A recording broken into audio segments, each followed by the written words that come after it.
welcome to Denver. Yeah, thanks, man. Excited to have you here. Hell yeah. Dude, Glad to be here, as always. picked you up at the airport. Yep. Feel like we already had a lot of good conversation we should have been recording. Could have done like a podcast in the car. That would have been kind of cool. That's kind of a cool idea, actually. That's a great idea. Wasn't there a podcast that did that? Well, I guess there's like comedians in cars getting coffee. You ever watch that show? Totally, yeah. That would actually be a cool format. Deadmau5 used to do that. I don't know if he still does, but it was like called coffee breaks. The only problem with that would be that you can't, well, maybe you could be doing this, like having Ableton open in the car. I'll just have a TV in my dashboard. Yeah. I don't think that's illegal at all. Well, it would be good content, right? Mm-hmm. Dangerous content. We get pulled over. Turns out he's a Kill the Noise fan. There's a cop. Actually, funny story. I was on tour with Beats Antique. I got pulled over in Aspen. Okay. And I was going like 10 over. Not that bad. Right. You know, not that bad. The cop asked for my ID and everything, asked what I was doing. I was like, I just finished playing a show at Belly Up. They're like, oh shit, that was you with Beats Antique? I was like, yeah. They're like, we loved your music, dude. And they let me off with a warning. It was really funny. Oh, that's great. It was like the first and probably the last time that'll ever happen. Yeah, we all need more cop fans, right? You could get away with more stuff if all your fans are cops. TSA agents every once in a while are like curious as to why you're coming wherever you're going. Why are you here? Especially when you're like going into another country. Yeah. Like, I'm a DJ. They're like, really? Like, tell me more. Sometimes they're genuinely interested, you know? Yeah. So anyway, yeah, man. So we're here. This is like DJ Central though, Denver.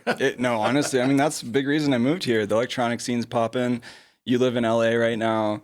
And another DJ hub. Yeah. Sure. Yeah, it is. Definitely. I just assume everybody lives in Denver or LA at this point. Yeah, we were talking about that. It's true. It is kind of true. Also and New York. That go back and forth a lot.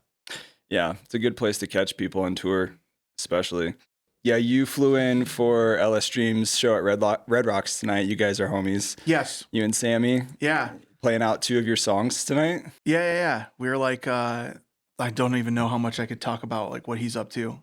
But yeah, he's working on a bunch of stuff and he's been working on this show for a while. I've known him for a long time. Like when we first started, I mean, we had been making music before we had met, but it felt like a kind of a magical time in like the history of electronic music where like the kind of blog house scene was kind of erupting in America. Mm-hmm. And he was in a band called Ultraviolet Sound.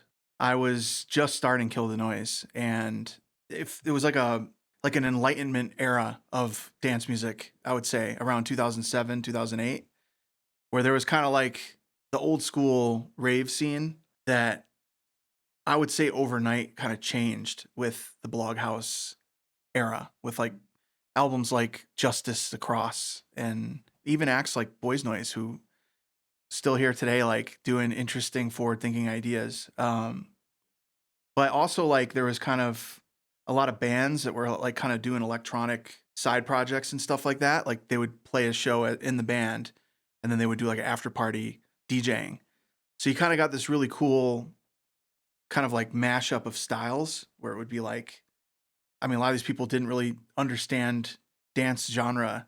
So they would just be playing like, you know, rock records or, you know, indie rock records. And then the next record would be like a techno record or like an electro record or some Justice record or a hip hop record. Like it was just kind of like a dance party. Yeah. So we kind of met in that environment and we've been working more or less and having conversations more or less since that day that we met. It was at Webster Hall in New York City where we met, playing a show together. And through the various kind of like eras of our career, we've always managed to find ourselves in the studio working on stuff and actually doing a lot of the same kinds of things we've been doing today. Like just talking about obviously technique and, you know, how to use Ableton, how to use new synths, new plugins. Like you're talking about Saturate. Yeah. I heard about that first from Sammy. Yeah, newfangled Saturate. Yeah. Anytime like a new thing that we're into pops up, whether it's a new song, a new technique, a new program. Yeah. Like there's always like us in the background trying to work it out. But yeah, I've been down in the studio with him a lot over the last couple months and especially leading up to this show. And we'd been working on music in the past, but I think because there's so much stuff coming up on our schedules and stuff, we like locked in and Yeah. like Yeah. really got some stuff done. So yeah, and he was like, dude, you got to come to the show, man. I was like, all right, Yeah. booked a flight. So Absolutely. I think the weather's supposed to be pretty nice, hopefully. it's super nice today. Yeah, it's pretty. I love this weather. Yeah. Yeah. And I'm ready for nighttime too, man. It gets chilly out here in the evening Yeah, for sure. Once that sun goes down, it's like usually in the evening, it's chilly. The daytime, you're getting a sunburn. I'm Yeah. used to being at Red Rocks and suddenly recognizing it's pretty cold. Yeah, it is like that out here for Yeah, sure. yeah. Well, yeah. Well, when you're collaborating with people like Sammy or Bro Safari, do you always prefer to do it in person? Do you do a lot of remote sending stems or project files? Like, Dude, in person is really important. Like, I think this kind of thing too. Anything like collaborative, I think especially now should be in person. I mean, that doesn't mean that, you know, we can't go back and forth offline, online, yeah, like sending Dropbox folders back and forth and things. Sure. But I think it's relevant to all of the big conversations of the moment, like Yeah. with AI and just how accessible everything is now with like the internet, and a lot of what happens in the room and like offline, like going to get sandwiches, Yeah. some shit that we see like when we're walking around, or just Yeah. randomly topics that come up, ideas that get like kind of presented in real life. We might throw an idea away, but then it's not completely gone. Mm. We heard it, right? So we might actually like bring that back, you know, into the Yeah. conversation later on. Right. And I kind of feel like when you're working like purely online, just bouncing stuff back and forth, it's like everything gets reduced down to like we're like optimizing to like get the thing done, versus like when you're hanging out with people, it's not about optimization. It's about like following intuition and going off on weird tangents. And then Yeah. like things happen in real life that are like unpredictable, Sure. that like start informing.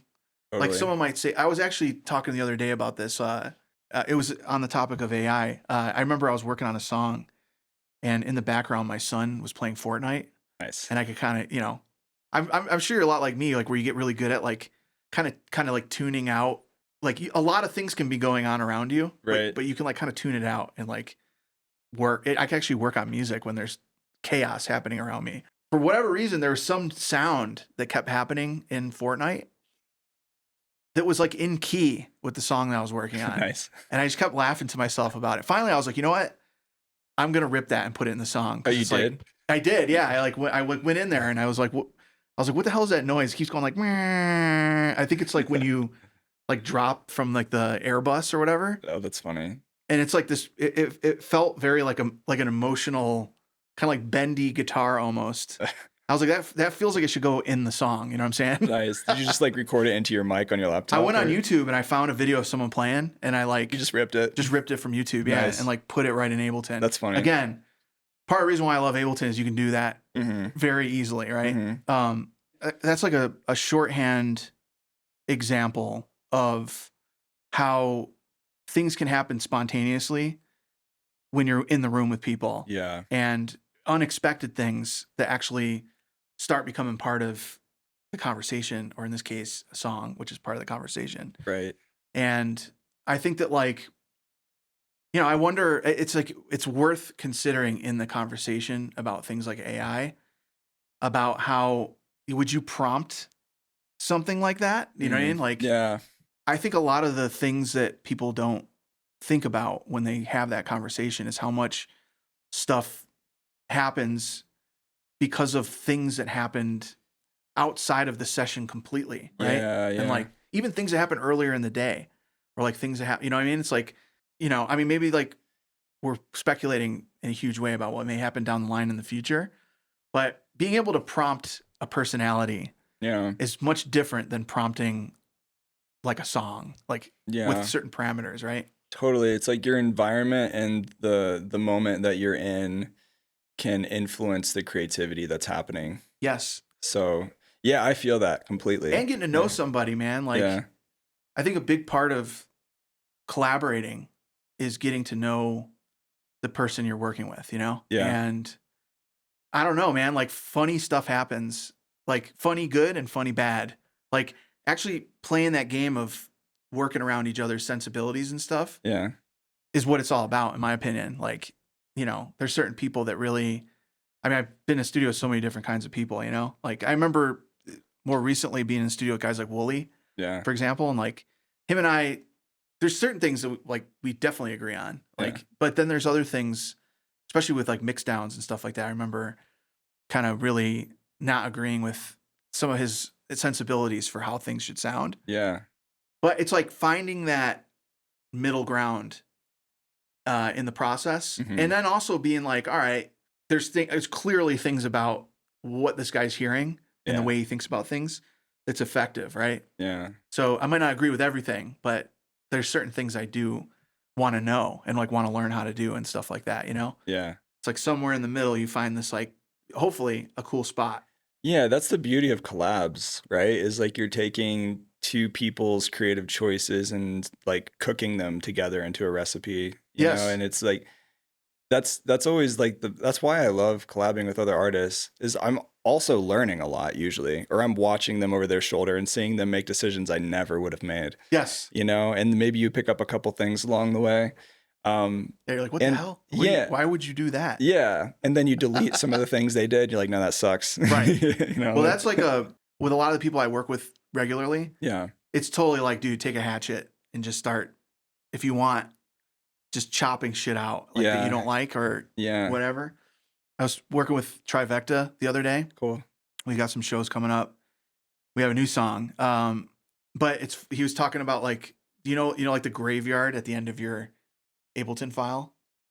Yeah. Like where you're like, this part's cool. I'm going to like, or cut this section and paste it at the very end. Yeah. And then maybe I'll revisit. Maybe. Yeah. And it's like every once in a while you'll like play through the song and then it starts playing through the graveyard and you're like, what the, or sometimes you're like, dude, this is actually really good. Like now I know where this piece goes. Right. Yeah. Or you export it and it's the final, then you realize it just rendered the extra dead space and the thing at the end. And you're like, fuck, I got to rebounce it. Yeah, it's the graveyard / like sometimes it sounds like Guitar Center. Yeah. Where there's like layers and layers of duplicated MIDI tracks of synths playing over the top of each other. Yeah, yeah. But yeah, like a lot of projects, from us, in some cases, ruthlessly chopping out what the other guy did. Yeah. At the end of the project, there's that like graveyard of ideas. Yeah, definitely. You were talking about sampling. Like, is there a memorable, like, funny or weird sample that you remember you used? Maybe it was in a collab with somebody else, or yeah.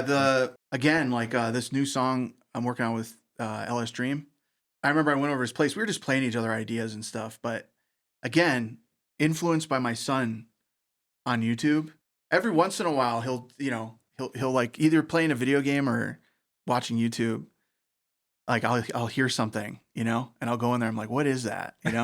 But there was this funny little kind of like meme sample that was in one of his videos.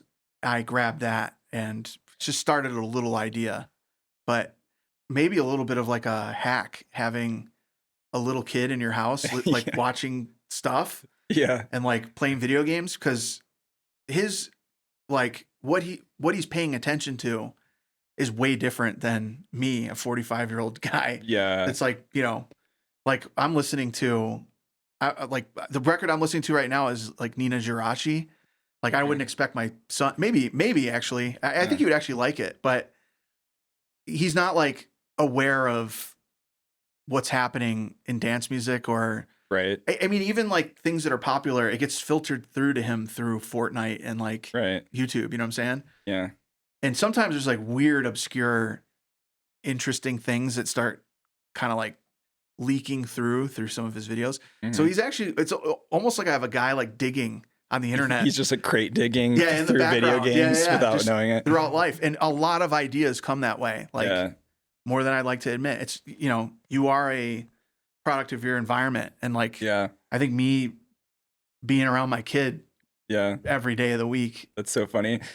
You know what I'm saying? It's weird to think of that like, do you ever just like bounce tracks off of him just to see how he reacts to it? Yeah. Well, even in that idea I told you before about the Fortnite thing, like it piqued his interest, like, I mean, if I'm not back in my little studio space, I have like a little in the backyard, have like a little studio, but most of the time I'm doing this. I'm like at the kitchen table, you know what I'm saying? Yeah. Sometimes with headphones on, but sometimes just letting it rip, and, you know, Ezra's my son. He's like, you know, sometimes he'll come by and be like, that sucks, you know. You got to have that honesty. You need a friend or somebody like that. Turn that down. Yeah. I can't hear Fortnite over your dubstep garbage, you know. But other times, Yeah. proud dad moment. I'm not trying to steer him in any particular direction, you know. It's like he'll be like, what are you doing, you know? Yeah. And also his buddies at school like are starting to become interested truly in music, you know? Like he's 10.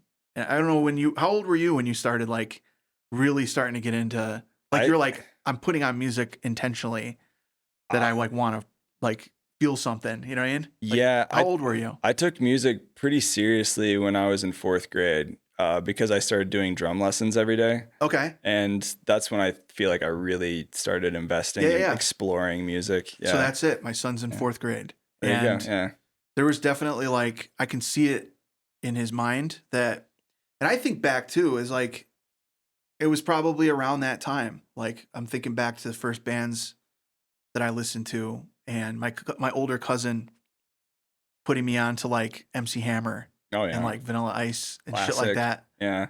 And other stuff that was further down the rabbit hole in like pop and hip hop and then, you know, hearing bands like Metallica from some of my friends in the neighborhood and Pantera and, you know, like Nine Inch Nails, still a fan since the beginning. Shout out. You got the hat. Yeah. But I remember that like something came online. Maybe it's that individuality, like knowing that you're a guy. Like I'm not just like, you know, like a little kid that's just has no agency in the world. Like now I have like I understand that I'm a person in the world and like I have a voice and I have like a style and I have interests and they represent me. Yeah. What am I listening to? Why am I listening to it? Like I think some of those kinds of ideas are starting to pop up in their little brains. Yeah.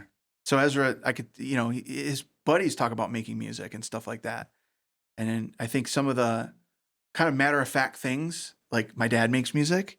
Oh, cool. It's like, my dad makes music, you know? Like instead of it just being like, my dad makes music. Yeah. It's like, well, why does he make music? Yeah. Like, what's he doing? Do I want to make music? Yeah. Like, and then he's actually sat down, proud dad moment, you know? Yeah.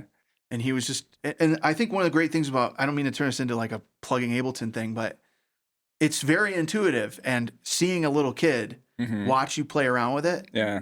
Also plays video games, sit in front of Ableton and just start figuring it out. Yeah. And then him knowing what he wants to do. Like, I kind of feel like that's half the battle is like, for sure. Just, I mean, that's half the battle for me still after doing this for 20 years. It's like, what do I want to do? You know? Yeah. Why do I want to do it? What am I trying to write? And why do I want to write it? You know, like, what am I trying to achieve here? You know what I mean? Yeah. It's like those ideas never go away actually, ever, you know? Yeah. You just have different, like, I guess, pivot points in your life where that question becomes easier or harder to answer, you know? I feel like I'm always trying to come back to that place though. Like knowing what I know now. This is something we kind of talked about earlier is like once you get to a certain technical level and you become really proficient at something, especially in the creative field, like using live, then eventually it's almost kind of like you have to break all the things you know to get back to the playfulness, to the intention of why you started making it, to kind of stay inspired in that mindset and break out of just doing the same thing as like a monotonous cycle because you know what you do every single time. It just becomes second nature. Yeah, man. Yeah. Yeah, like knowledge is a limitation. Right. Or like limits your, it's like now I have a way. Yeah. And like I've committed to like why I'm doing this, you know? Yeah. And then, you know, like I have like a list of things that I need to do. Like I'm like signed up. Like I'm like, now I'm a passenger. Yeah. Which is weird to think. But I mean, you've been doing it a very long time. Yeah. Sure. You know, when people talk about, because I've heard that, everyone hears that. I don't know who it's attributed to. That old like thing about being creative. It's like, you got to keep that like childlike wonder, you know? And like that childlike ability to just play. Yeah. You know, it's like, for sure. That's true. I wonder how many of those people have kids because like there's truth to it, but I think for a reason that isn't the one that the point that they're trying to make. Like, I think what makes kids really creative is that they don't know what they're doing at all. And also like their goals are like, I don't think it's like they haven't experienced a lot of things, you know what I mean? Yeah. So they're just kind of dumb, and they just kind of do shit that like makes sense to them in their little world. And also they copy a lot of shit. Yeah. Like, you know, I think that as you get older, you start putting all this crazy stress on yourself. Like I can't copy anything. Yeah. It's like everything needs to be original. And it's like the need to perform. Like, yeah. And it's like, and also just like, all right, now I'm going to like I need to remember to have that childlike quality. Like now it's time to play. It's like kids don't do that. You know what I'm saying? They're always playing. Sure. They're always just fucking around and doing shit. A lot of times they're just doing shit that doesn't even make any sense.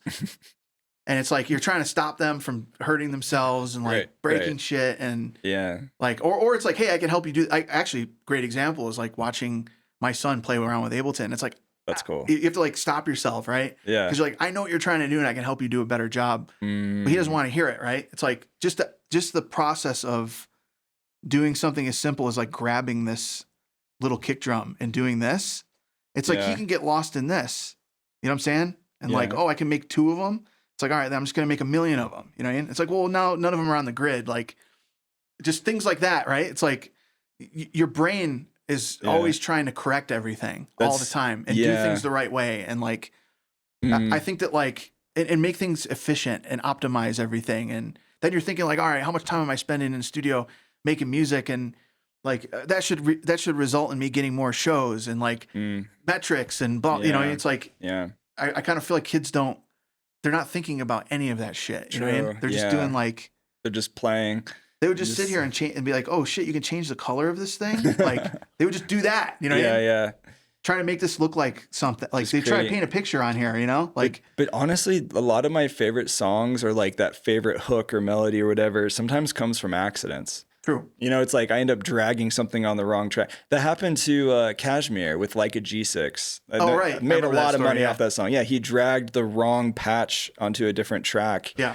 And then that was the main hook, the bum, bum, bum, bum, bum, bum, bum, bum. Yep. That became that sound. I remember that. I think I may have seen a clip or something. Yeah. So that's a good, like a good argument for what I believe is the path to success, which is like, you just gotta just show up. Because the more you show up, more shit like that happens, you know? 100%. Because I agree. It's like, as much shit as I've learned, it's like, we were actually talking about this in the car earlier. It's like, there's this Goldilocks zone when you're learning how to use a new piece of software or whatever, like you're taking a stab at a new genre. Yeah. Or you have some ambitious idea of something you're trying to learn how to do. It's like, just when you're getting the hang of how to use whatever it is, there's something about being competent enough, but you don't exactly understand how to use it to its full, you know, capacity, where cool shit starts happening. Yeah. Almost by accident, you know? Yeah, sometimes that does happen. Yeah. And you stumble into these zones where you're like, this is cool. And you haven't quite gotten to that spot yet where you're like, it's cool, but it could be cooler. It could be cooler. It could be cooler. Yeah. Next thing you know, like 5 hours go by of you chasing after could be cooler. Yeah. And then you go back to the first idea where you would have been actually genuinely stoked about that first idea. True. Like a couple of years ago, you know what I mean? And just worked off of it. And, you know, got an idea together, you actually got a little bit of a song going. And then you can go back in and start tweaking sounds and make them cooler and things like that. But I think a lot of people get caught in the analysis paralysis zone. Oh, totally. Of knowing too much and having these crazy expectations and idealistic ideas in their head of what things should sound like. And they're chasing after this almost like the pot of gold at the end of the rainbow. Right. And they just keep going, you know? Yeah. Into the void. Just tweaking a sound. I've done it. It's like, into the void. It's like that snare is always going to suck, dude. Just find a new sample, move on. That could be, like, stop playing with it. Yeah, there's that too. That's good, man. I feel like, a lot of times I put myself on a timer, like when I'm trying to finish a track because I got it to a certain place where I really like it. Maybe it's like 60% done. I've listened to it in the car or something. Yeah. And I come back to it and then I'm like, okay, I could keep playing around with the same 4-bar loop for eternity, but I have to move on. Like I'm going to force Yes. myself and put limitations on it, or I have a release date where I know this wants to come out. Like Yep. limitations on the creativity, I feel like really help you push through and Totally. get results. Dude, I agree with that 100%. Sometimes. And then other times you just got to play, you know, like in the early stages, especially I think when writing. Yeah. I think that like there's like slippery slopes in either direction. You know, it's like, I feel like that when you, I mean, we were talking about earlier, I hate to even evoke pandemic, like saying the word. No, it's fine. We're past it now. Yeah. But being back, like bringing me back to that mentality of what my mind was like during that period. Mm. It's like, you just have all the time in the world to play, you know, and there really isn't any deadlines, so to speak. Like, we're all kind of like, maybe things will look different in a couple months. Like maybe shows will start coming back, you know? So, but you get really into this idea that like, you know, I'm just playing. Like, I don't know if I'm going to finish a song or not. Like, I'm just writing. And also like, I'm not writing for any particular utility reason. Like I'm not making this song because I have a gig coming up. I'm not making this song because, you know, I need to, you know, have a new big banger for this whatever that's coming up, right? It's just kind of like, now I'm going to make a bunch of music that like speaks to me just being at home, you know, thinking, and like, maybe even like give some more bandwidth to some of my ideas that are not dance songs, you know, like that are just kind of like just me exploring other kinds of songs, you know? Yeah. But that can be really good.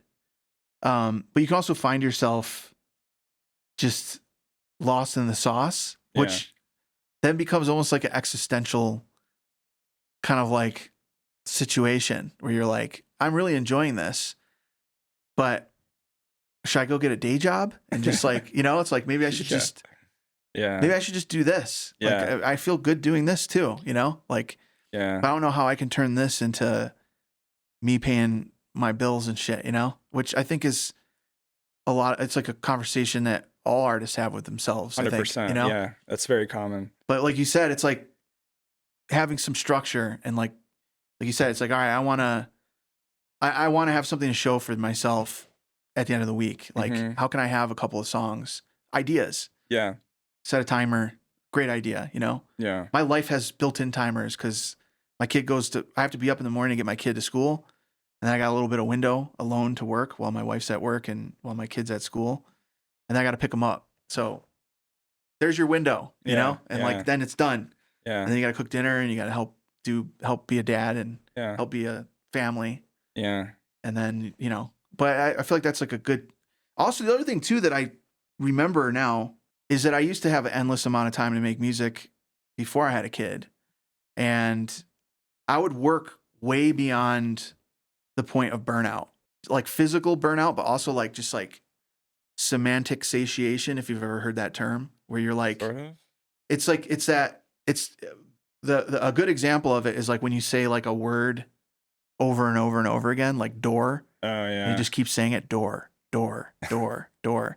And suddenly like the aesthetic just loses quality of the word gets removed from meaning. And you're kind of more fixated on like what a DOOR looks like. And not actually like that it means door. Yeah. And you're just saying door. Yeah. And even as I'm saying door over and over again, it's like door. What a weird word. Yeah. Door. Like door. Sounds weird. My mouth is going door. Yeah. Right? Yeah.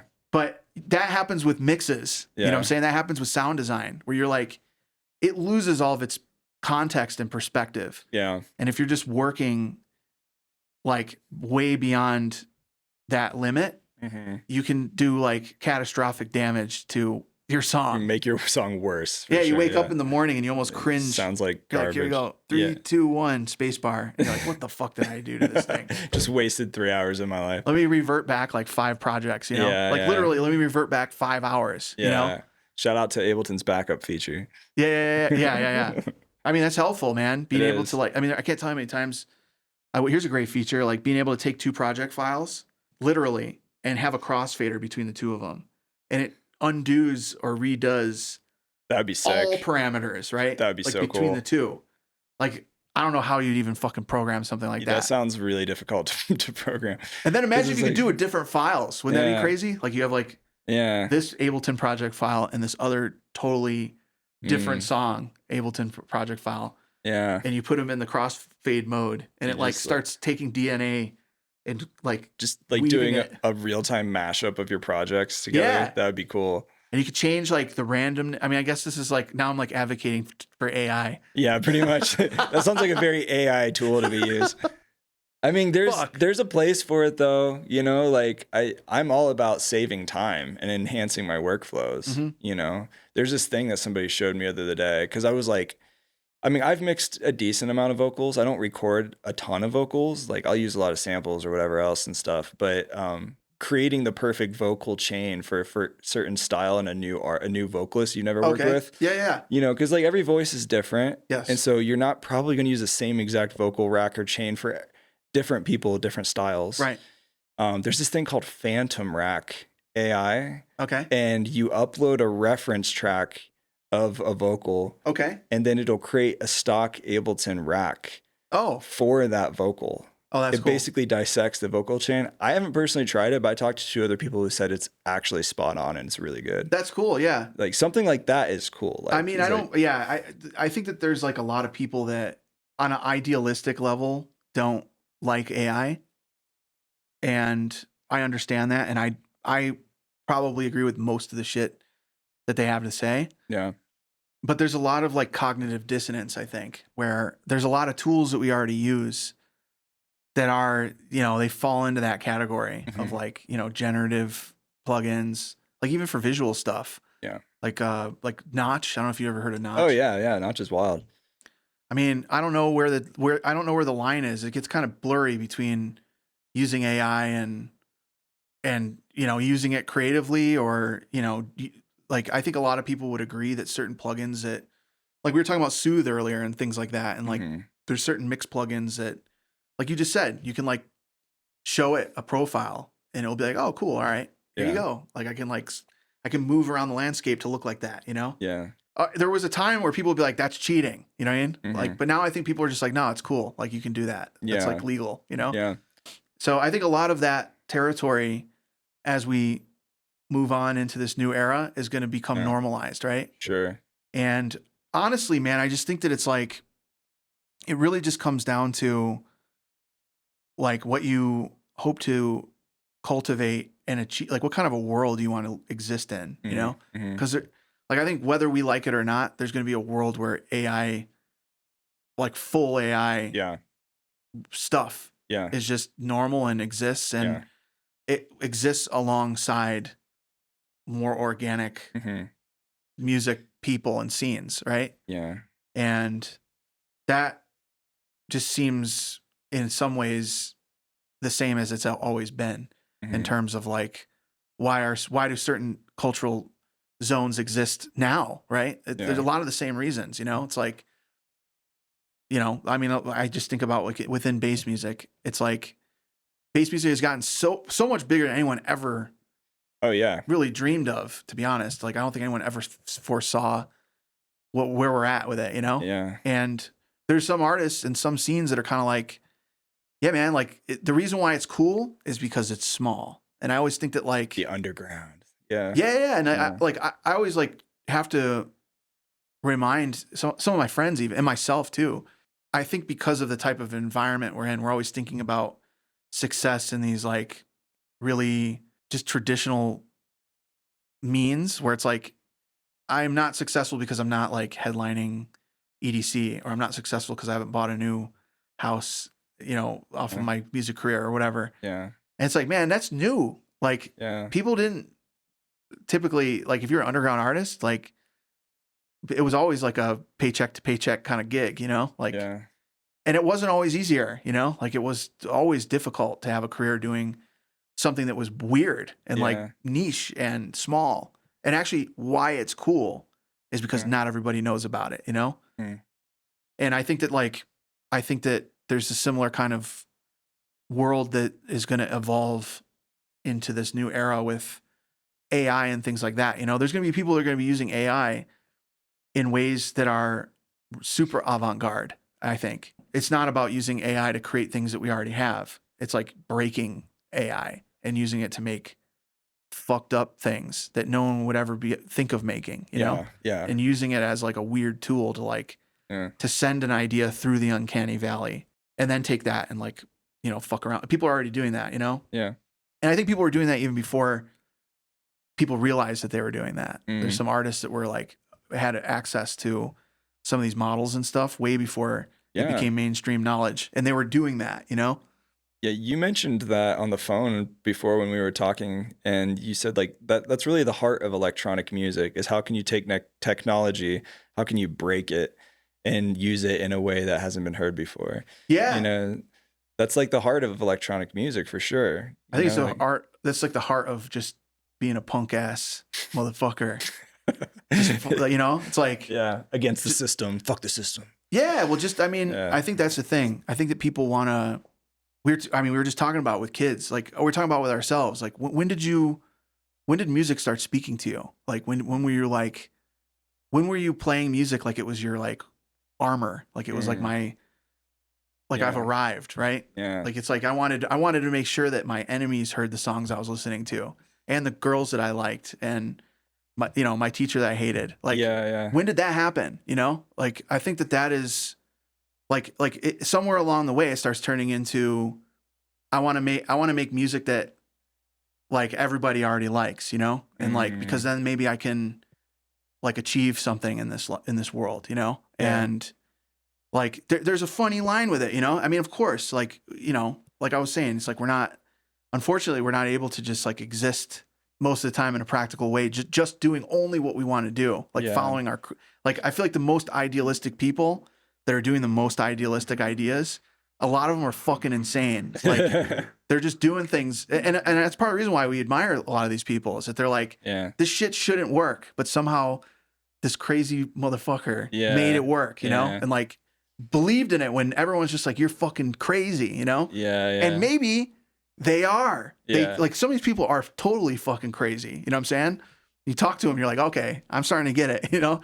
But what would you say in that regard, like as far as like making music for the norm or for the mainstream or what's popular versus going off and just being like, screw it, I'm going to make whatever I want, as weird and crazy as it is? What would you say to somebody who's like trying to dial in a sound for themselves and feels like maybe the pressure to not create something so far left field that it's not even marketable or allowing them to have opportunities because it doesn't fit into quote unquote the sound or the brand to play shows, to enter the quote unquote bass or dubstep scene, you know, because they want to make what they want to make and it's not always the same thing every time. Like, what would you say to those people? Because I see that a lot. Like, I feel like I make music all over the place, and I've had people years and years ago who have been like, yeah, well, your sound doesn't fit this. And I'm like, but you haven't heard the other stuff I've made. Yeah. You know what I mean? Like, there is kind of a benefit, I think, from a marketing standpoint, not necessarily a creative standpoint. Yeah. Whether it's good or bad is like up to you, but man, what would you say to a person who struggles with that? Yeah, dude, it's tough. Like we live in a world, like, I think that the thing that most people think is that the world makes sense. Like that there's a way that everything works. And I think the more that we find out as we get older about life is that it's total fucking chaos, right? It's like, there's people that they went to school and like wanted to get a degree and like they got in fucking debt and all this type of shit. And then they find out when they like become of age that like their degree is fucking defunct. Right? Yeah. And now they're teaching kids, whether they like it or not, early on. There might not be a lot of the jobs that are, if people are being honest with you, I think at a certain age, they're just telling you like, yo, you know, like maybe be a plumber or like maybe do like take like maybe like healthcare, like to a certain degree, like maybe like learn how to fucking do construction or like, because AI is going to take everybody's jobs away. So this is like a weird way to answer the question, but it's like people think that there's a way, but like Skrillex, for example, I remember couch surfing downtown LA, like with Skrillex, like sleeping on couches and shit, you know? Yeah. And he was out the back end of a big label deal, right? And was kind of floating in space, like working on these little projects like Skrillex, and Yeah. he had another project that he was working on with a couple of friends of mine, Noisia, Yeah. that was like his own solo project. He's trying a bunch of ideas, you know?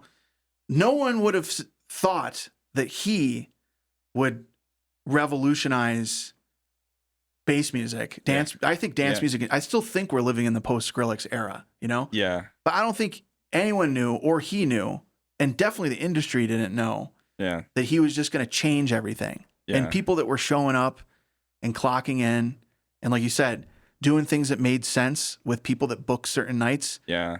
It wasn't that all of a sudden, like, this is how we're doing things. It's like, no, overnight, like people's like lives, like, were vaporized, you know, like their whole idea of what was going on changed in such a dramatic way. I think the only way to really have appreciated it was to be there and see how quickly it went from one thing to another. And even the infrastructure, like just the kinds of people and the kinds of, like, everything from agents to management, and like all that got disrupted overnight, you know? So I think that, like, people think that they're working off of somebody else's idea of how the world works always.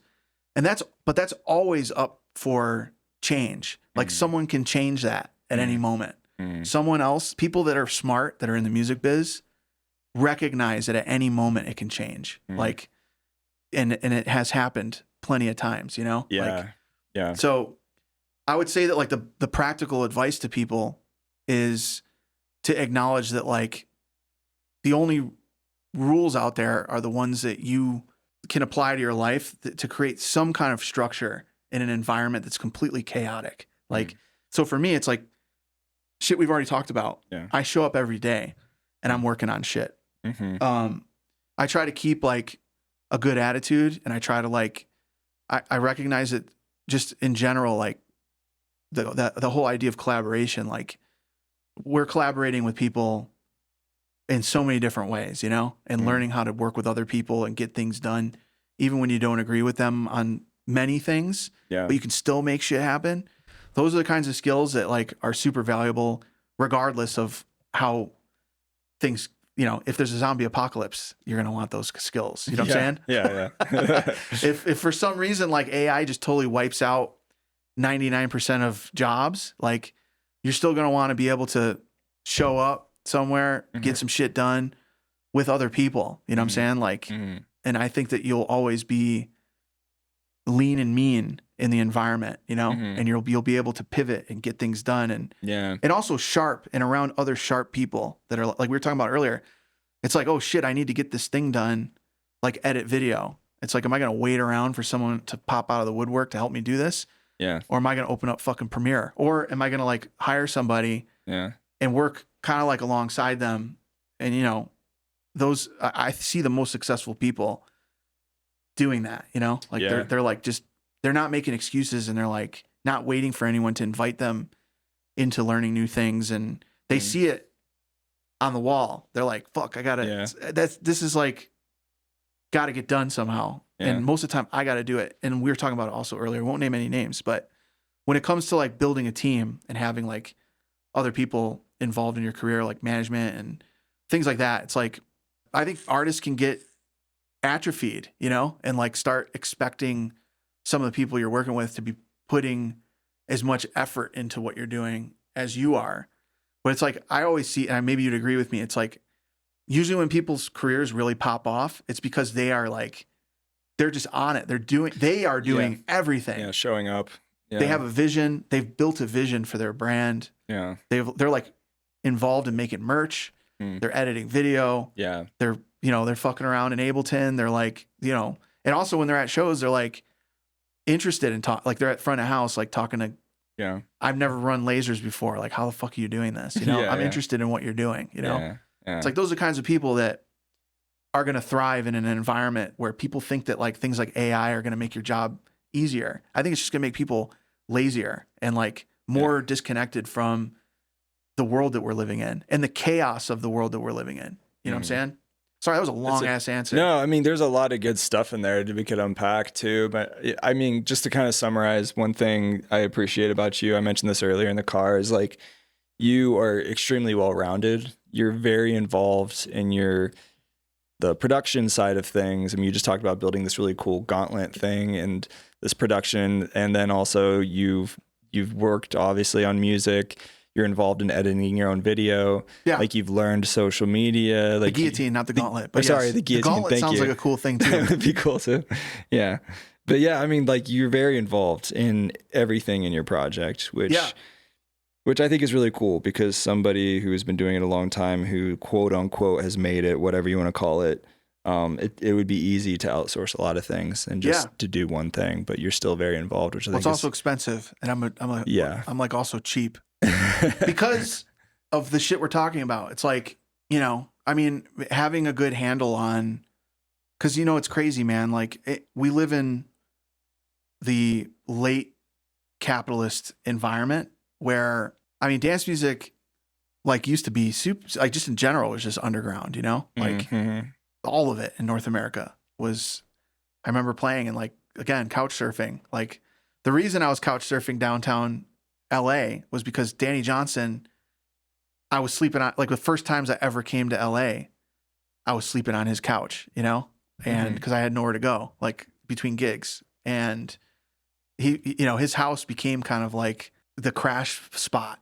You know, he hosted so many people, and so many great people came together in downtown LA because people were couch surfing, you know, and like, cause there wasn't really a lot of money, you know, and all this shit. And like people were doing it and people were happy to meet new people, and it was all a network kind of a thing, you know? Yeah. I mean, the reason why I'm here, similar kind of reasons, you know? Sure. Just meeting people that are cool. They're fully like engaged with art and trying to make the dream happen. But yeah, like being resourceful is super important. And I guess what I'm saying is like when you come from a situation where it was like there wasn't really a lot of money to be made, and then all of a sudden money starts coming in, people are like, yay, money.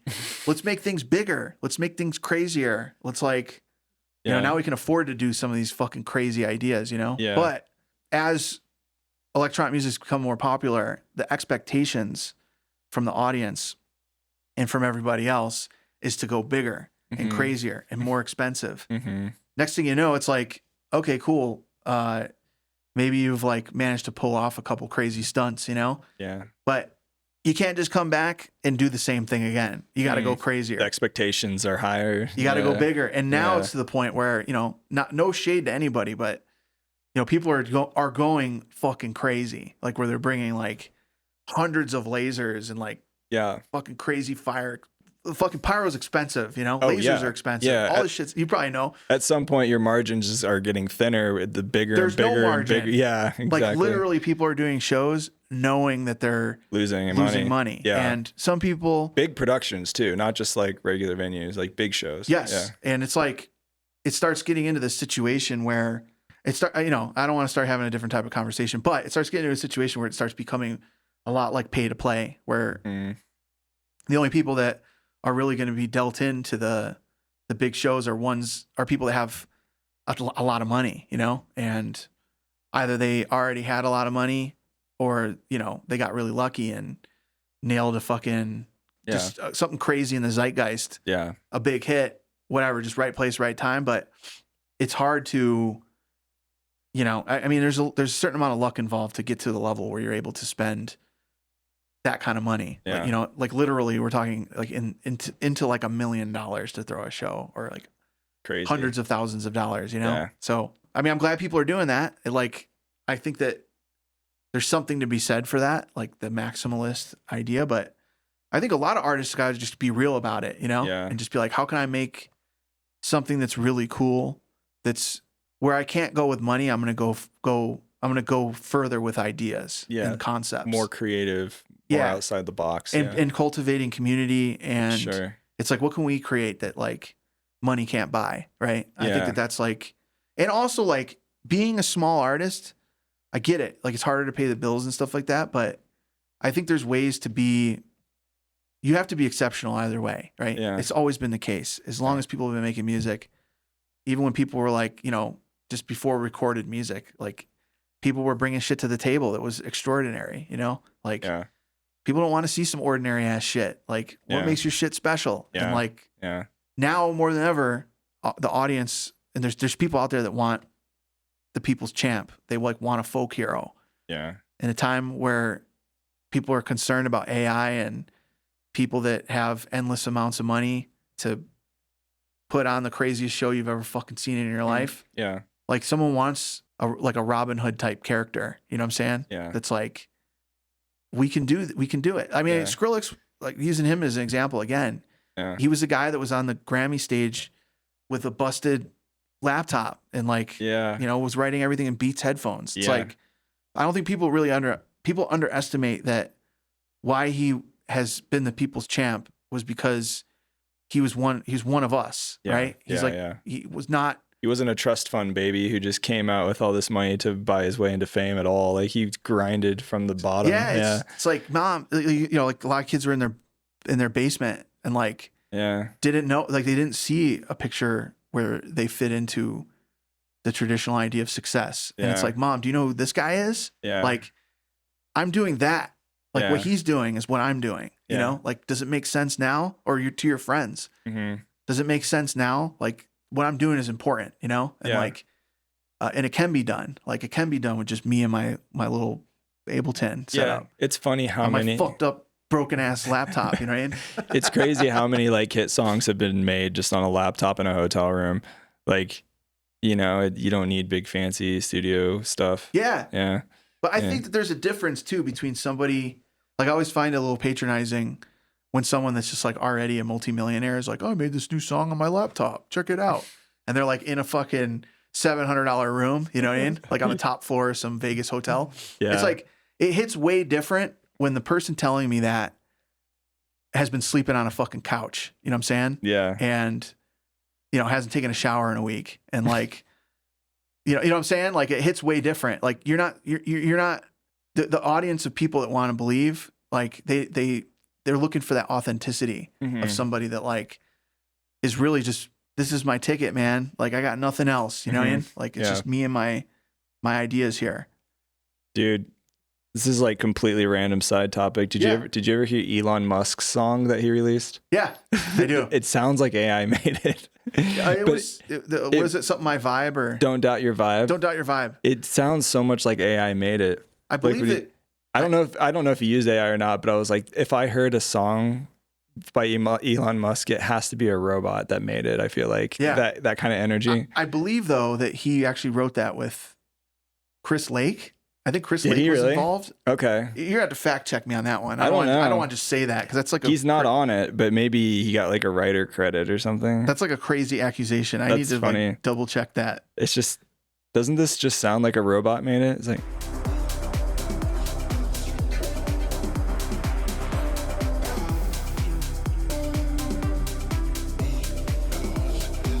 I'm just imagining like in 25 years there's going to be a bunch of robots on Mars dancing to this song. It does sound like AI. It really does. This was in 2020 though. Not hating on it, I just think it's funny. Maybe he did. No, he never officially did. Unofficially though, maybe. Who knows? Maybe he worked with Grimes. Maybe that's what I'm thinking of. Yeah, I think they were dating when that song came out. Okay. Before he named his kid like a string of numbers. Get him on the podcast. Yeah, we shouldn't make a clip of me saying that. No, we're not. Don't worry about it. It's fine. That'd be funny though. I'm not hating on him at all. I just think it does sound like a robot. Maybe someone can I feel like there's more of a connection, I think. He might be a robot. Should we get into some Ableton Live stuff? Sure. I mean, this is the Ableton podcast. I'd like to nerd out a little bit while we still have some time left. Yeah, I feel like we covered a lot of great stuff, man. Oh, totally, dude. No, this is some good existential chats. Love it. Yeah. So what are we doing here? What do you got open right now? Is there some random stuff? Yeah, one of your questions was like, what does your like default Ableton rack look like? Like when you've just opened Ableton, what have I saved as my like default template? Yeah. So this is my default template. It's changed a little bit because now I use a different sidechain like routine. Okay. But basically I have MIDI notes going through here and it goes to both of these volume shapers. One's like a hard chain and one's like a soft chain. So like I'll put like hats through this one Okay. And I'll put like bass sounds and bass and everything else gets like kind of hard chained through here. Now, so like, for example, just to show you real quick, right? It's like I would have like a little synth noise here. And I would send this to hard chain, right? And then this is like super easy stuff, right? Mm-hmm. But I would do, like one hit for each. Is this for sidechaining purposes? Like, yeah, for sidechaining. Yeah. So okay. like, I feel like that a lot of times maybe people would agree with me on this one. Like sometimes the thought of opening Ableton is daunting because you're like, oh, I got to set up all this signal flow. Yeah. And I don't feel like doing that, No, me neither. Do you not group everything out of the box, or you just, because it changes every track and setting up your groups, or? I mean, no. Yeah, it does change every time. Like, I mean, there's like general stuff. I guess maybe I could be doing that, Mm-hmm. Like, I guess I could be.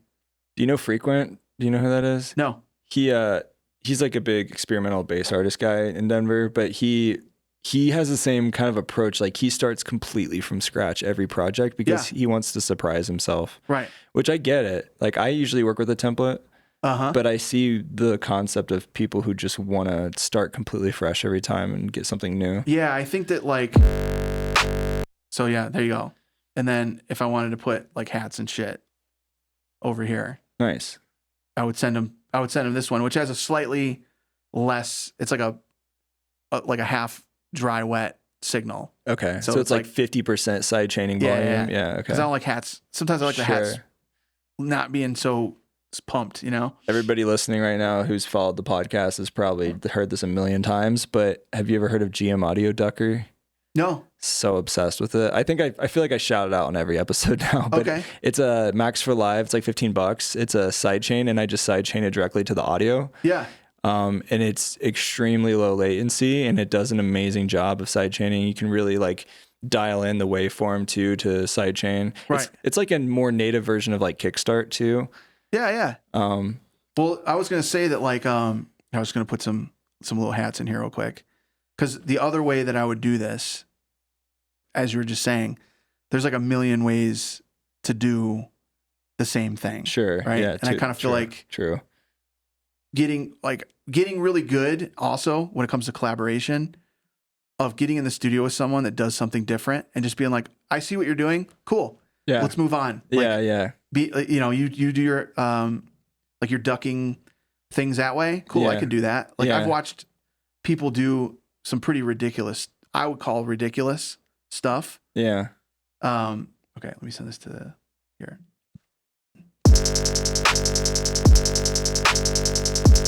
So there's that way, using that. But now the way that I would do it is I would set up one channel, and I would set up a group. Like I'll put a bass group here. Yeah. This thing. This would be all my bass sounds. Whoop. Bass. And then I would put cable guys. I think this is probably similar to what you were talking about. Yeah. Yeah, I love Shaper Box. And I would use volume, and then I would go to audio, and then I would go to sidechain, and I would go boom, and then I would go boom. And then I would say, okay, this is going to be my kick. So audio 5, let's call this my kick. Yeah, Shaper Box is sick.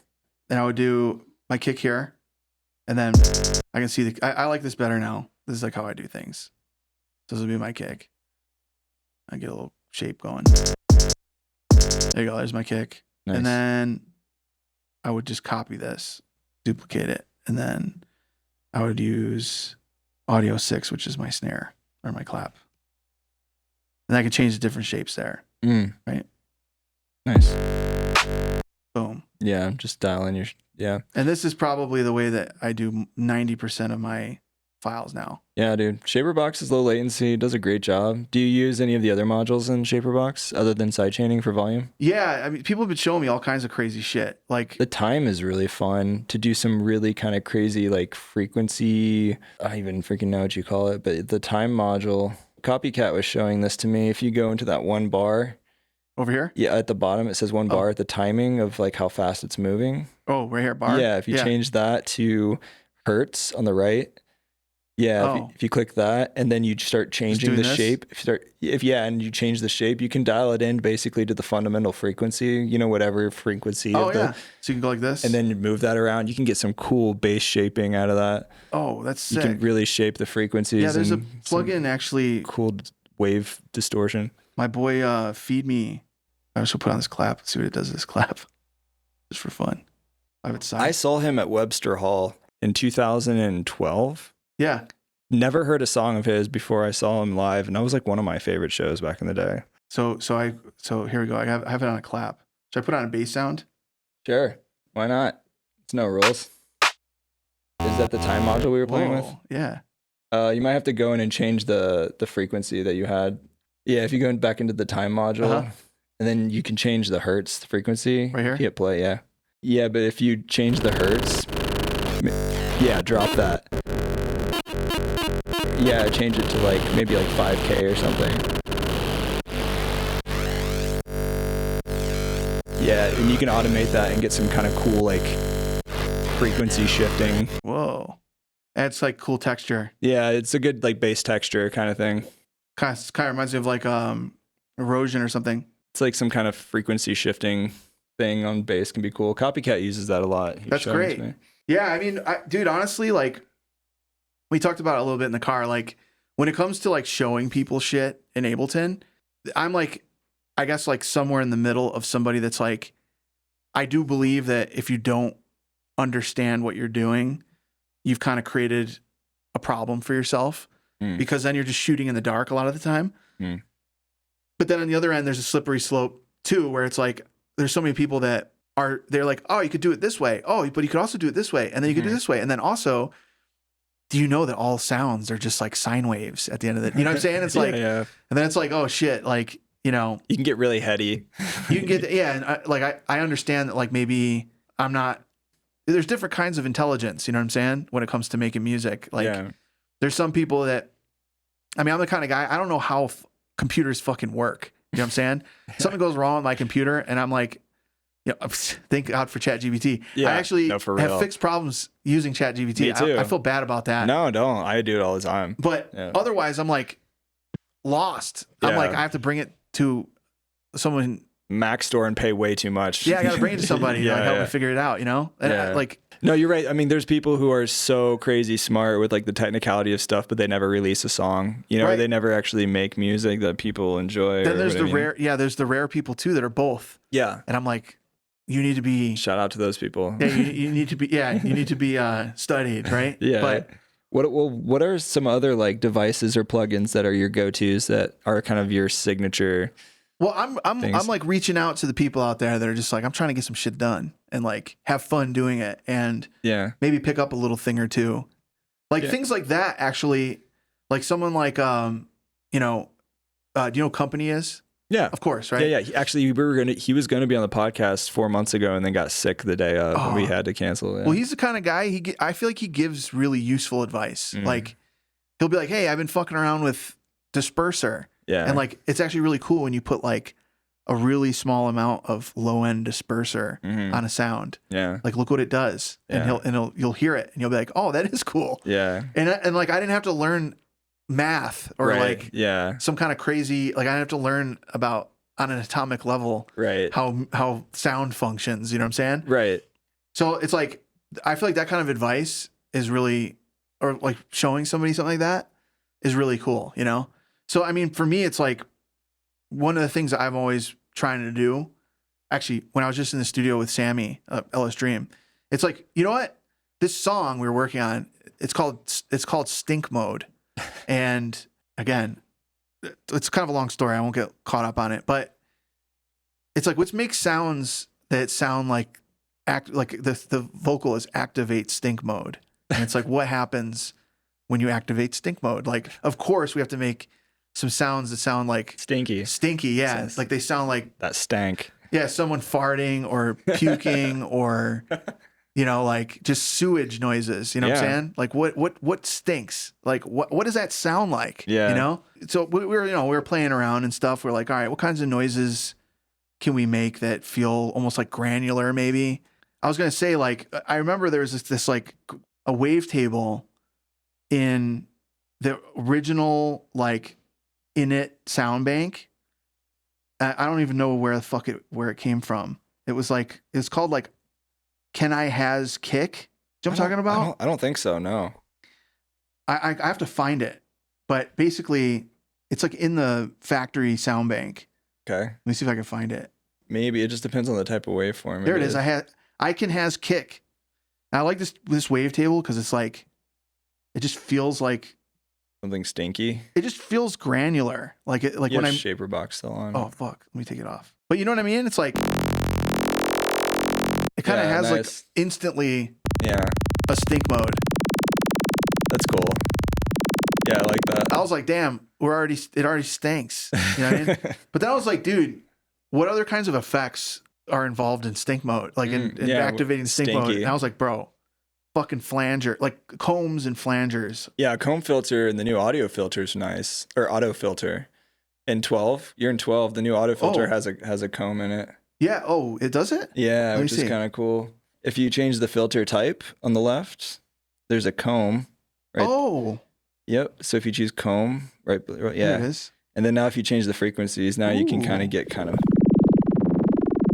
So what I would do now is I would put, hold on a second. You might want to turn off shaper box. Yeah. And you think you have a filter on too? That's the part. Yeah. I was actually going to use that filter. Yeah.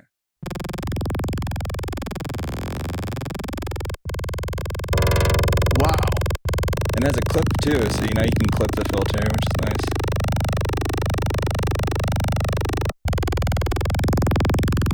And you can open up the envelope too a little bit. You can open it up a little bit. Yeah. That's fun, right? Yeah. Juicy. Yeah, that drive on that is so fat. Yeah, it's sick, right? Yeah. Love that thing. The new auto filter is goated. Well, yeah. So I didn't know you could do that, and I would love. Now I'm going to play with that when I get home. But that was a nice 12 update. I guess basically like somewhere in the middle of trying to kind of like come up with. Nice. But you get enough of these things going at the same time, and it starts sounding wet. Yeah. Like now it's like getting into stink territory when you start modulating a lot of these things together. But a lot of it is just like conceptual, right? Like some people are like shooting in the dark, making sounds. Yeah. But it's like kind of what we were saying earlier. It's like, what do you want to make and why do you want to make it, right? Yeah. What's the intention? Yeah, it's like we want to make, if having a great concept for a song to begin with is helpful, right? Mm-hmm.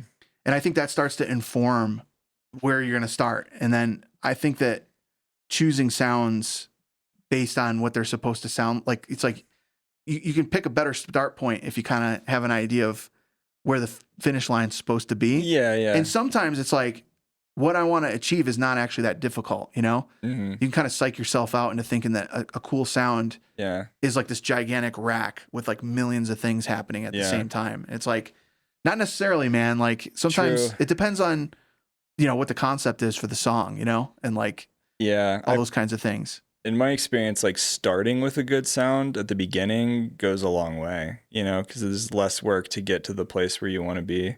And sometimes it's fun just to throw a bunch of shit at the wall and to see what happens. That's always fun too.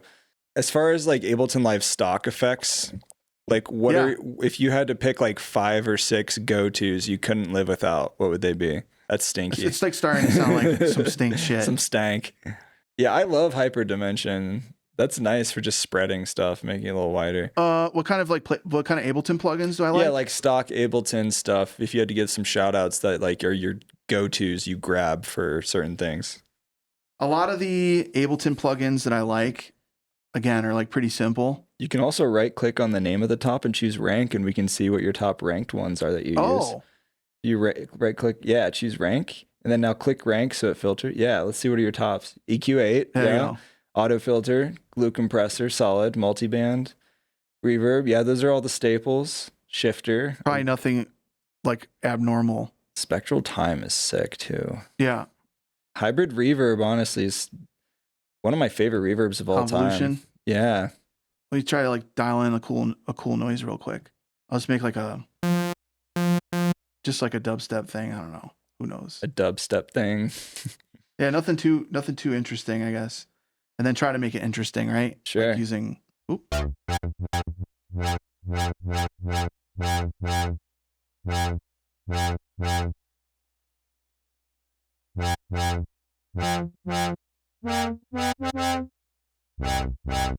Throw that sub oscillator on there too. Yeah. Fatness.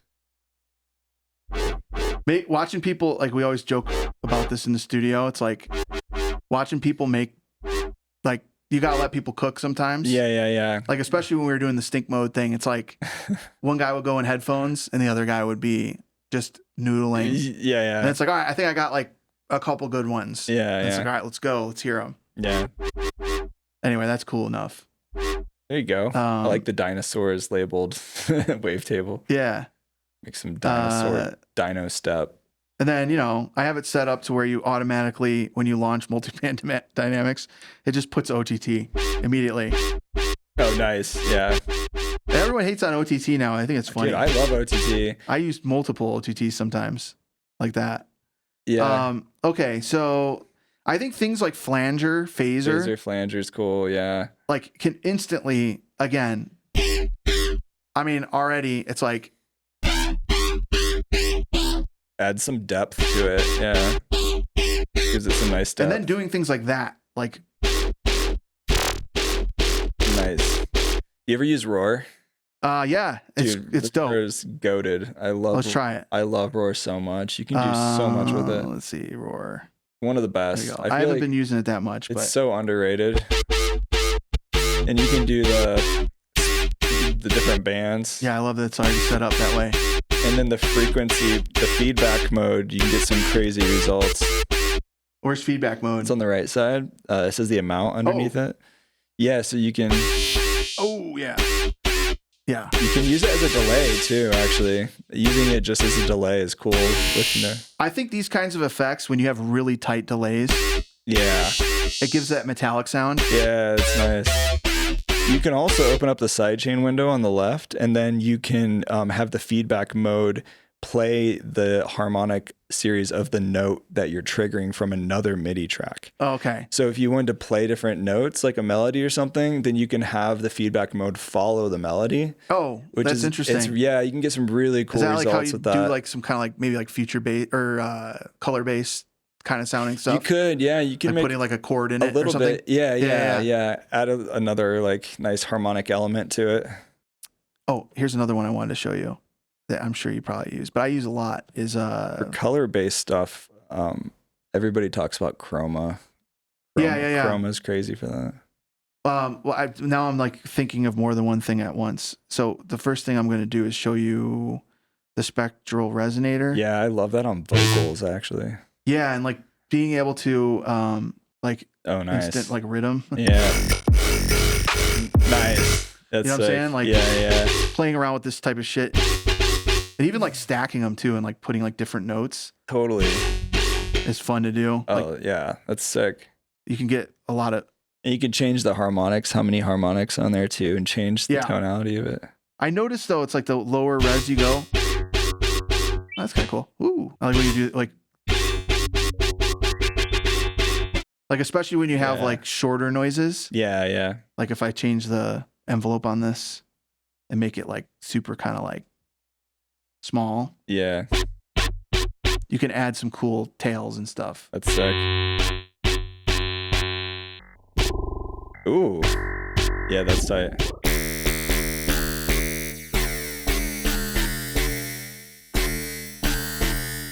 And then doing things like putting shaper box after it and like I don't know. I was just like I'm just noodling. Yeah. Anyway. It gets crazy. Anyway, yeah, I think like then also making like growly noises.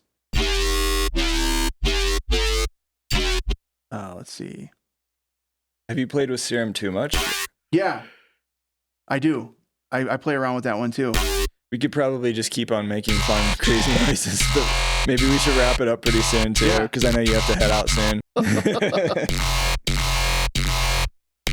Trust the process. You could be like, what's it called? You can make an edit where you keep trying to talk. Oh yeah, doing some. And then Nice. I just keep doing this instead of answering you. This is like what I do at home basically. Everyone's trying to talk to me. I'm your son right now playing video games, and You're you're my just wife. like, I'm your wife. She's like, we're trying to fucking get outside. We're trying to go somewhere right now. My Like, wife's hold on, babe, I'm making weird noises. It's like tear can out I do what now? dubstep. Yeah. This Can you automate like the actual movement inside the LFO window band? on what? Like in the LFO one, that band, can you automate that? I've never tried. The LFO one band on which thing? Like if you open up Serum, Yep. and then in the LFO one that you were adjusting, right? Yeah. Yeah. Oh yeah. Yes. Can you automate that? Yeah, you can do this, right? Modulate X. Right? Like you could do something like this. But can you automate that in Ableton? Oh, I don't know. You could do it this way. Like you could like. Oh, I'm gotcha. saying? Oh, because you did. Okay, yeah. And you could set up a macro to do it basically. Right. That and then you makes can sense. automate the macro. I've never Yeah, tried yeah. doing that, but that would be cool. Yeah, yeah. I mean, the other thing too that's cool that I saw, I can't say because there's an NDA, but I hear that there's like the ability now to potentially record your mouse movement. But the easy way around this is to do this. Is to I create. mean, you could always just resample whatever you your can mouse just do movement this. is, but yeah. You just do that. Or Command B it. Yeah. Well, Command B for the win, dude. what's Command B? Oh, just click on your clip. Mhm. Command B. Boom. Oh yeah. No, but I'm saying do this where you're like go. Oh, you just recorded in a movement. Yeah. Just resample it. The only thing I don't like about resampling, I wish there was another window or option in resampling that allowed you to quickly not route it through the master, because resampling goes through your master by default. Right. You know, because if you have a bunch of chains or like a limiter and shit set up, then it's all going through your limiter and then back into your limiter again. Right. Yeah. But I mean, you could always just route the track, obviously, but Yeah. it'd be nice if you could have like a resampling default setup or something. You know what I mean? Yeah. Like, I mean, I'm sure someone smarter than me can have that there's a bounce, more or less streamlined, right? there's a bounce in place Max for Live device that's made for that. That's pretty cool. But yeah, man, maybe we should wrap this up pretty soon. Sure. We've been going at it for a while, but Yeah, I think I'm like stoked to have you here. yeah, the main thing that I guess I was trying to express here is a sandbox for sure. Like we can get lost tweaking and Yeah. playing around, showing each other shit, and like that's always fun to do. But like maybe some kids that would watch something like this would be like, actually, he was able to dial up some stuff pretty fast that was cool. Yeah. And it didn't require like a fucking PhD in Ableton, right? Yeah. Or Serum. Like I don't even need Serum to make something cool. True. Right? Yeah. You don't even need Serum. No, you don't need Serum. Yeah. Like a lot of these synths inside Ableton are fucking great, you know? Yeah. And I think that like whenever I start getting a little overwhelmed by some of the things we've been talking about, like I need to have new music and I need this and I need to do that or else, you know? It's like you start doing things like going down the rabbit hole with tutorials and do I need to buy new sample packs? Do I need to like, you know, invest in like, sometimes you do. It's nice to have new samples. Yeah. But one of the things that I try to remind myself to do is to like simplify what you're doing. If you're overwhelmed, because you can do incredible things, like things will have top producers saying, how did you do that? And it's like literally just 2 oscillators and a fucking filter. Yeah. You know what I'm saying? Yeah, it's true. And like some compression and that's true. Some clever EQing and also doing stuff like that. Like I remember one of the greatest things that inspired me was getting in the studio with guys like Matt Zoe, for example. And he would just sit there and like noodle for hours and like, but would record it like using M Record or one of those kinds of plugins. Rolling sampler is a good one. Yeah. That's just, it's just, you have it armed and you're just actually in the process of creating a sound. Yeah. Sometimes you're like, ooh, that was dope, you know? Yeah. And then you go back and you listen through those like sessions of just sound design tweaking. Yeah. And you cut out little pieces. Yeah. And it's like, damn, like actually in the process of making the sound is where all the magic happened. Totally. It wasn't the final thing. Yeah. And in some cases, it's like that was just a sound with a flanger on it Yeah. You know, that's the most stink mode shit that we made, was just like one fucking oscillator with, you know, Yeah. one waveform, you know, just oscillated back and forth, and then cut that into audio. Yeah. And then it's like, it's kind of the way that it was sequenced and like the stuff happening around it that made it cool. You know what I'm saying? Yeah, that's good advice, man. You don't need to overcomplicate stuff to make it good. Like keeping it simple. Back in the day too, like people were, you know, looking to me for sound design advice, and it would be like, they would think I was lying when I would say I'm using Massive. Yeah. And it's like, you know, basically one wavetable with 2 parallel filters and some distortion. Mm-hmm. I'd be like, no, it isn't.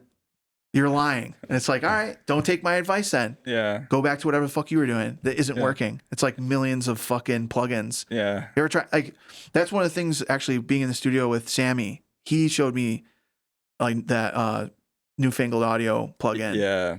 He's always showing me new plugins. Like he's like excited to use a fun new tool, you know? Yeah. But outside of him, it's just me fucking around with Ableton plugins usually, you know? And like in one synth, like either Massive or Serum, and not even new Serum sometimes. I have Serum too. Yeah.